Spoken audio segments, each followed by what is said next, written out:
Donc on va faire la solution de l'exercice 6 sur la troisième feuille d'algèbre.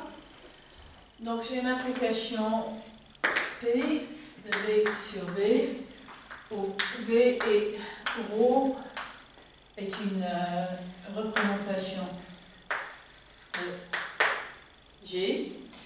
Et je suppose que P est égal à P carré.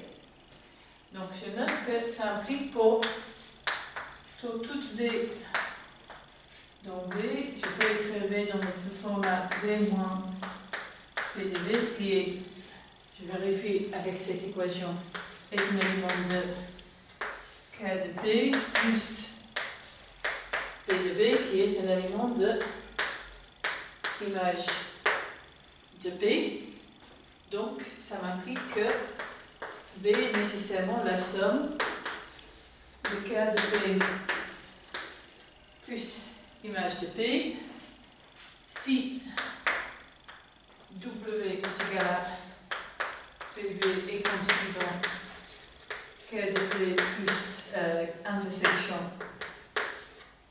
im de P, en appliquant P, j'obtiens P de W est égal à P carré de V est égal à W, P de V qui est égal à W, P de W est dans le noyau. Donc ceci est égal à 0 et donc V est la somme directe de noyau et de son image. Et en plus, P restreint à image de P est égal à l'identité. Donc là c'est la démonstration standard que toute l'équation P est égale à P carré caractérise les projections. Ok, donc j'ai une projection à montrer que P est un morphisme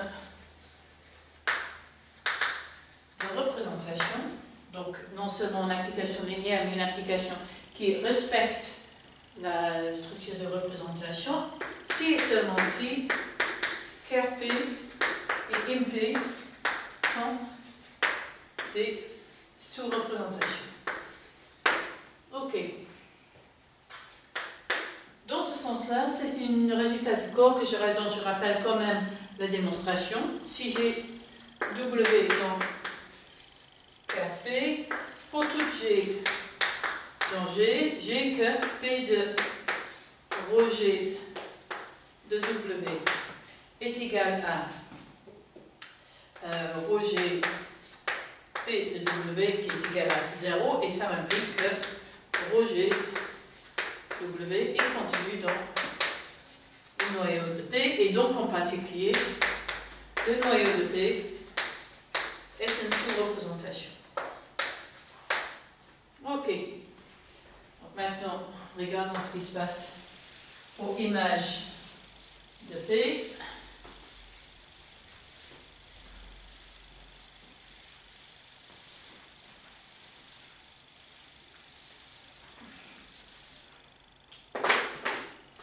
Donc pour image de P, je vais chercher W dans image de P, que j'écris W égale à P V. Du coup, ρG de W, c'est ρG P de V. Je peux inverser puisque P est censé être un morphisme de représentation, c'est P ρG W qui continue dans l'image de P. Donc, dans ce sens-là, je n'ai pas eu à utiliser le fait que P est égal à P carré.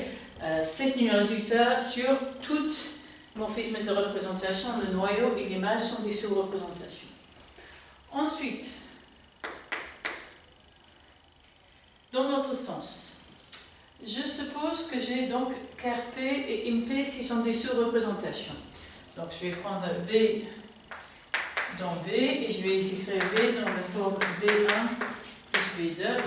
V1 va être dans le noyau de P et V2 va être dans l'image de P. Okay? Donc on va dire qu'on note que P de V est égal à V2. Ok. Donc, on va regarder d'abord rho G P de V qui est égal à rho G de V2. Pardon. Ok. Ensuite, je vais regarder voilà, P de rho G de V, qui est égal à donc P de rho G de V1, qui est toujours dans le noyau de P, plus PG de V2, qui est toujours dans l'image de P.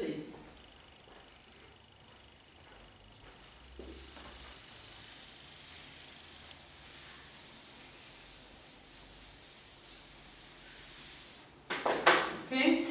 Donc, P appliqué à quelque chose qui est dans le noyau de P, c'est égal à 0. Donc, ça me laisse P de rho G de V2, puisque rho G de V2 est dans l'image de P, et P agit sur l'image de P comme identité, ça me donne rho G de V2. Donc, le bilan de tout ça, c'est que rho G de P de V et P de rho G de V sont donnés par la même expression, rho G de V2, et rho G de P de V est égal à P rho G de V, et c'est validement. Ensuite, donc, j'ai VI et rho I qui sont des représentations, et je vais le regarder rho et V qui est la somme directe, jusqu'à Vn, et rho qui envoie G sur rho 1 de G, somme directe, jusqu'à somme directe de rho n de G. Ok.